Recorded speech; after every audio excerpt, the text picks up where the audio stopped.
Oke, Mbak akan mulai ya dari nomor 11 ya. Tadi kan udah dibahas beberapa di lesesan ya. Kita mulai dari nomor 11. Nomor 11 itu adalah gaya ya, ada perubahan gaya. Di situ ada resultan gaya dan arah geraknya. Diingat-ingat ya, kalau misalkan dia searah berarti ditambah ya, kalau beda arah dikurangin. Berarti kan yang searah kan ini ya, F150 dengan 120 ditambah ya, berarti 270 dikurangi sama yang tidak searah 230. Berarti 270 dikurangi 230 yaitu 40. Berarti 40 kemana? Ke kanan apa ke kiri? Kan banyak kan yang ke kanan, 270. Berarti jawabannya 40 ke kanan. Lanjut kita ke nomor 12. Sebuah mobil bergerak dengan kecepatan 80 km. Ya kelihatan nggak ya? Nah ini perpustakaannya SMP 5 ya. Sebuah mobil bergerak dengan kecepatan 80 km. Saat akan keluar pintu tol, pengendara melihat sebuah kecelakaan di depan. Pengendara tiba-tiba menginjak rem untuk menghindari kecelakaan tersebut ya. Nah, kamu bisa dilihat di sini dia lagi posisi diam biasa aja. Tapi ketika dia ngerem, dia maju ke depan. Rem kan ke belakang kan posisinya, ya kan? Nah, ini si pengendaranya ke depan. Nah, ini ada di sini adalah hukum Newton 3 ya, aksi reaksi ya. Nah, hal demikian bisa terjadi karena yang mana coba ya? Berarti yang B. Kan tadi udah bilang ya, ini hukum Newton 3, reaksi, aksi reaksi ya. Jadi yang B. Nah, nomor 13 di situ. Dua buah balok disusun bertumpu diletakkan di atas meja yang licin. Massa baloknya itu 60 kg dan 600 gram dan 400 gram. Kedua balok tersebut dihubungkan dengan sebuah tali ya, kemudian ditarik dengan gaya 20 Newton ya. Percepatan kedua balok tersebut adalah maka percepatannya adalah, kita bisa ketahui ya, diingat-ingat ya, masanya 400 dan 600, terus gayanya ditarik dengan 20 Newton, maka berapa percepatannya? Ingat, percepatan itu ya, rumusnya adalah dilambangkan dengan A ya, diingat-ingat ya. Mbak gambarkan di sini, yaitu A, kalau mencari percepatan adalah dari gaya dan massa itu adalah F per M ya, diingat-ingat ya, takutnya keluar. F-nya kan 20. Nah, M-nya berapa? Masanya kan 600 ditambah 400. Ya udah, berarti 20 per 1000 gram ya, 1000 gram. Nah, padahal kan ini kan mintanya kilogram ya. 1000 gram itu kan 1 kilo. Dibagi 1000 sih jadinya 1 kilo. Berarti jadinya kecepatannya adalah 20 meter per kilogram ya. Nah, seperti itu. Maaf teman-teman, bukan meter per kilogram ya, tapi meter per second kuadrat ya. Mbak salah ngomong. Jadi yang jawabannya adalah yang D ya, diingat-ingat ya. Masanya adalah dibikin jadi kilogram. Lanjut kita ke nomor 14 ya. Nah, di sini ada pengelompokan ya. Pengelompokan kita sudah masuk ke pengelompokan ya. Di situ ada cacing, semut, plastik, embun, dan rumput dan daun yang sudah membusuk ya. Di situ ada juga rumput, tanah, batu, dan sampah dan plastik. Nah, di situ adalah pengelompokannya benar adalah makhluk hidupnya jelas ya. Ada rumput, semut, cacing, dan benda matinya itu kayak tanah, batu, plastik, embun, dan daun busuk ya. Daun busuk kan udah mati ya. Jadi jawabannya yang D. Lanjut nomor 15. Nah, di situ ada makhluk hidup memiliki beberapa ciri yang membedakannya dengan benda mati ya. Ciri-cirinya adalah memerlukan makan dan berkembang biak. Kalau makan kan berarti butuh makanan, butuh makhluk hidup lain. Tapi beda ya sama tumbuhan. Tumbuhan itu adalah autotrof. Autotrof itu adalah makhluk hidup yang dapat membuat makanannya sendiri. Kalau tumbuhan itu dia bisa membuat makanannya sendiri dengan cara fotosintesis ya. Di sini adalah yang nomor 1 ya, itu memerlukan makanan.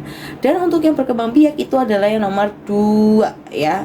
Maaf, bukan nomor 2. Ini nomor nomor 2 bener ya, berkembang biak ya. Jadi bertelur ya. Jadi 1 dan 2. Kalau nomor 3 bukan berkembang biak, dia tumbuh ya. Lanjut nomor 16, seorang guru mendemonstrasikan cara pengelompokan beberapa makhluk hidup. Kalau Mbak ngomongin cepetan, dilambatin aja nggak apa-apa. Terdapat 2 kelompok makhluk hidup yang disajikan oleh guru tersebut. Kelompok pertama terdiri dari tumbuhan, mangga, jambu, dan rambutan. Sedangkan kelompok 2 terdiri dari tomat, terong, dan cabai. Pengelompokan tumbuhan tersebut berdasarkan apa kira-kira? Nah, di situ ada kayak yang pertama ini kan tumbuhan mangga, jambu, dan rambutan. Kalau kamu dilihat aja itu udah kelihatan banget ya. Ini akarnya yang berbeda ya. Tomat, terong, dan cabai kan akar-akar serabut. Nah, kalau mangga, jambu, rambutan kan itu akarnya batang ya, keras. Nah, itu bentuk tulang daunnya ya. Jadi yang bisa dilihat dari sini adalah dari jenis akarnya dan bentuk tulang daunnya, karena untuk mangga, jambu, dan rambutan itu bentuk daunnya adalah menyirip ya. Seperti itu. Nah, lanjut ya, ini yang nomor 17 itu adalah kunci dikotomi ya. Perlu kamu ketahui ya, mungkin kamu kayaknya belum dibahas di sekolah juga ya. Cuma sedikit-sedikit aja. Tapi kamu harus tahu ya, karena ini bakal keluar di tes ya. Untuk kunci dikotomi tumbuhan tuh kamu hafalin ya. Di rumah itu kayak Angiospermae, Gymnospermae, itu kamu harus kenalin ya. Jadi Angiospermae itu adalah biji yang terlindungi ya oleh daun buah. Kalau yang Gymnospermae itu terbuka ya. Dan biasanya adalah yang memiliki Gymnospermae itu adalah melinjo ya, ingat-ingat melinjo. Melinjo itu Gymnospermae. Nah, kalau kamu lihat di situ ada tumbuhan ada 6 ya. Kacang hijau, tebu, lumut hati, melinjo, paku sarang burung, kacang panjang. Nah, itu akan dibagi jadi 2, diklasifikasikan ya dengan kunci dikotomi. Nah, untuk yang ke atas sama yang ke bawah biasanya pertama gini kan, kita udah pernah ya di lesesan pernah dibikin.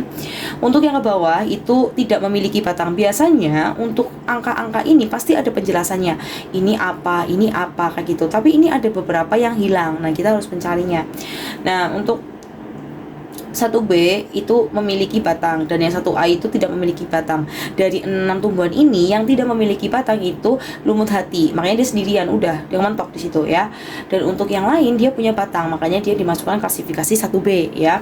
Dan dari 1B ini dia akan dipisah jadi 2 lagi ya. Untuk 2B itu paku sarang burung, dan yang 2A kacang hijau, tebu, melinjo, dan kacang panjang. Ini nggak tahu pengklasifikasiannya apa ya. Nah, dari 2A ini ya, ini sendirian ya berarti ya.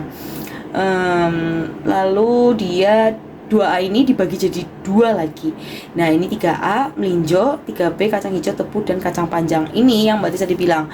Yang kamu harus ketahui adalah Gymnospermae dan Angiospermae. Itu biasanya yang keluar ya. Nah, untuk melinjo itu kan dia Gymnospermae. Nah, otomatis yang kacang hijau, tebu, dan kacang panjang itu adalah Angiospermae karena dia buahnya dilindungi oleh daun buah ya. Nah, dari daun buah ini dipotong jadi 2 lagi ya. Yang atas ini adalah kacang hijau dan kacang panjang, dan ini yang tebu ya. Nah, yang mana berarti jawabannya? Tadi kan 3A kan berarti Angiospermae. Angiospermae itu adalah biji tidak tertutup ya, daging buah. Dan kalau yang ini 4B itu adalah yang berkeping 2 karena kacang hijau, kacang panjang itu berkeping 2 gitu. Lanjut kita ke nomor 18. Nah, di sini ada ini kunci determinasi ya. Ini mohon maaf memang di lesson belum ya, karena kita materinya banyak banget ya. Jadi susah banget ya, karena kunci determinasi pasti keluar.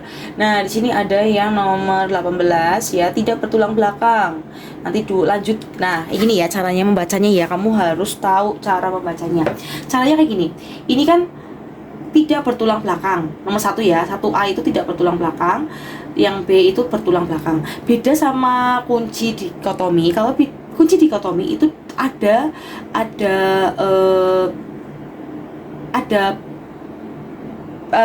perpecahannya gitu loh. Tapi kalau determinasi itu enggak ya, dia lebih simple, tapi juga kalau yang nggak tahu jadi bakal bingung ya.